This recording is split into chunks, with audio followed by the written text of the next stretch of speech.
In 2008, Elon Musk faced an impossible decision. He had poured nearly everything he had earned from PayPal into two companies that most people believed would fail. One was trying to reinvent the automobile. The other was trying to build rockets for a fraction of the traditional cost. Both were running out of money at exactly the same time. The global financial crisis had frozen investment markets. SpaceX had already suffered 3 consecutive rocket failures.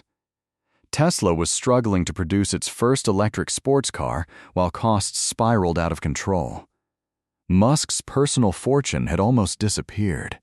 Friends urged him to give up. Some believed bankruptcy was inevitable. Years later, Musk would describe this period as one of the darkest moments of his life. Yet the decisions made during those desperate months changed not only his future, but also the future of transportation and space exploration. This is the story of how one of the world's most successful entrepreneurs came closer to losing everything than almost anyone realized. To understand why 2008 mattered so much, we need to go back decades earlier. Elon Musk was born on June 28, 1971, in Pretoria, South Africa. From a young age, he displayed an unusual curiosity about science, engineering, and computers. While many children spent their free time outdoors, Musk often disappeared into books. He reportedly read encyclopedias for fun and developed an early fascination with science fiction. At just 12 years old, he taught himself computer programming and created a video game called Blaster, which he sold to a computer magazine. The payment was small, but the lesson was significant. Software could turn ideas into money. Even then, Musk dreamed of solving problems on a massive scale. He later identified 3 areas that he believed would shape humanity's future: the internet, sustainable energy, and space exploration. After leaving South Africa, he studied in Canada before transferring to the University of Pennsylvania, where he earned degrees in physics and economics. Rather than pursue a traditional academic career, he moved to California during the early internet boom. His first startup was Zip2, founded in 1995 with his brother Kimball Musk. The company created online city guides for newspapers at a time when many publishers barely understood the internet. The early days were anything but glamorous. Musk often slept in the office, showered at a nearby gym, and worked nearly around the clock because the company could not afford proper housing. In 1999, Compaq acquired Zip2 for approximately $307 million. Musk personally received around $22 million from the sale. Instead of retiring, he immediately reinvested his fortune into another startup called X.com, an online financial services company. X.com eventually merged with Confinity, whose digital payment product became PayPal. Although Musk was replaced as CEO during internal disagreements, he remained the company's largest shareholder. When eBay acquired PayPal in 2002 for $1.5 billion, Musk received approximately $176 million after taxes and transaction costs. For most people, this would have marked the finish line. For Musk, it became the starting point. Rather than diversify his investments, he concentrated nearly all of his wealth into 3 extremely risky ventures. The first was SpaceX, founded in 2002 with the goal of dramatically lowering the cost of launching rockets into space. The second was Tesla Motors, where Musk became the lead investor in 2004, before later assuming the role of CEO in 2008 during one of the company's most difficult periods. The third was SolarCity, a company focused on expanding access to solar energy. Traditional financial advice encourages diversification. Musk chose concentration instead. His reasoning was simple. If humanity wanted to become a multi-planetary civilization while reducing dependence on fossil fuels, someone had to take enormous risks. Unfortunately, enormous risks often create enormous failures. SpaceX's first years were brutal. Building orbital rockets had traditionally required governments or giant aerospace companies with decades of experience.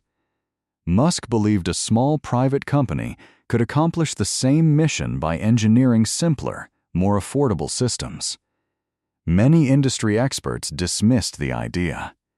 The Falcon 1 rocket suffered its first launch failure in March 2006. The second launch also failed in March 2007. A third attempt in August 2008 ended in another devastating failure after stage separation. 3 launches. 3 failures. Each rocket represented years of work and millions of dollars. Inside the company, employees understood the stakes. There was enough funding left for only one more attempt.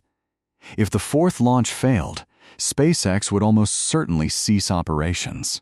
At the same time, Tesla faced a crisis of its own. Developing the Roadster proved far more expensive than expected. Manufacturing delays piled up. Suppliers struggled. Engineering problems emerged faster than they could be solved. The financial crisis of 2008 made raising new capital extremely difficult. Potential investors disappeared almost overnight. Cash flow became the company's greatest enemy. In business, profit and cash flow are not the same thing. A company may appear valuable on paper, but without enough cash to pay employees, suppliers, and operating expenses, it can collapse within weeks. Tesla was rapidly approaching that point. Meanwhile, Musk's personal finances were collapsing alongside his company's. Although he had once received nearly $176 million from PayPal, most of it had already been invested into his businesses. By late 2008, reports suggest Musk had only enough liquid funds left to keep the companies alive for a short period. He later described borrowing money for personal living expenses while continuing to fund the businesses. To make matters worse, his personal life was also under intense pressure. His marriage to Justine Musk ended in divorce during this same period. The emotional strain combined with financial uncertainty created what Musk later described as one of the most painful chapters of his life. Many entrepreneurs experience failure. Few experience business, financial, and personal crises simultaneously. At this point, Musk faced an impossible decision. Should he save Tesla? Or should he save SpaceX? Either company might still fail even after receiving additional funding. Some advisors believed he should protect what remained of his wealth. Instead, Musk chose a different path. He divided nearly all of his remaining money between both companies. It was an extraordinary gamble. If either failed, he risked losing everything. If both failed, his fortune would disappear completely. From a conventional financial perspective, the decision looked irrational. From Musk's perspective, abandoning either mission would mean giving up on goals he believed were essential for humanity's future. Everything now depended on one rocket. On September 28, 2008, SpaceX launched Falcon 1 Flight 4 from Amalek Island. The mission carried a simple demonstration payload called RatSat. Unlike previous launches, every stage performed successfully. Falcon 1 reached orbit. For the first time in history, a privately developed liquid-fueled rocket built almost entirely with private funding successfully entered Earth orbit. Employees celebrated. But the company was not yet safe. A successful launch proved the technology worked. It did not solve the financial crisis. That breakthrough arrived just months later. On December 23, 2008, NASA awarded SpaceX a commercial resupply services contract worth approximately $1.6 billion to deliver cargo to the International Space Station. The contract transformed SpaceX from a struggling startup into a credible aerospace company with long-term revenue. Tesla also survived through emergency financing completed during the same period, allowing the company to continue production of the Roadster and avoid immediate collapse. Neither victory felt inevitable at the time. Both happened after months of uncertainty that had pushed the companies to the edge. The years that followed validated many of the decisions that once appeared reckless. Tesla expanded from a niche sports car manufacturer into one of the world's most valuable automotive companies. The Model S demonstrated that electric vehicles could compete with luxury gasoline cars. The Model 3 later brought electric vehicles to a much larger global audience. Meanwhile, SpaceX revolutionized the launch industry. The Falcon 9 introduced reusable rocket technology at a commercial scale. Cargo missions became routine.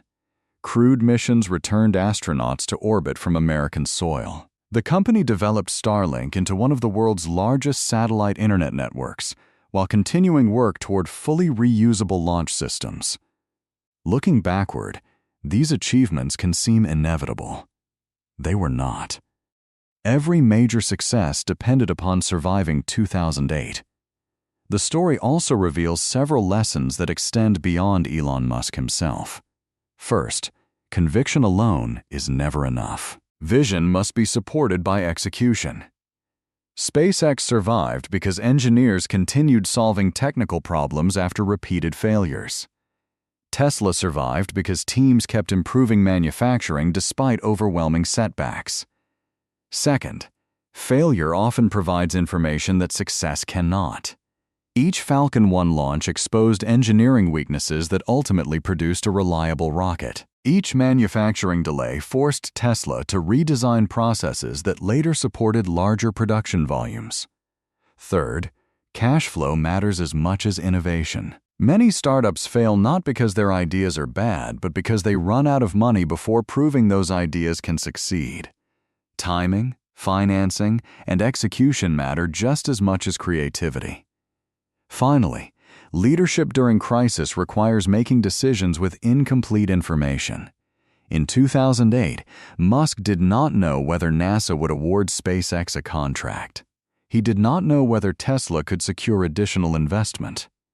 He only knew that giving up would guarantee failure. History often remembers the victories. It rarely remembers how close those victories came to never happening. Today, Elon Musk is associated with electric vehicles, reusable rockets, satellite internet, artificial intelligence, and ambitious plans for human exploration of Mars. Yet none of those achievements were guaranteed. They survived because, during one of the worst financial crises in modern history, a founder chose to keep betting on ideas that almost everyone else considered impossible. In the end, the defining moment was not becoming wealthy. It was deciding what to do when the wealth was almost gone. That decision did not eliminate risk. It embraced it. And in doing so, it changed the future of multiple industries, and perhaps the trajectory of innovation itself.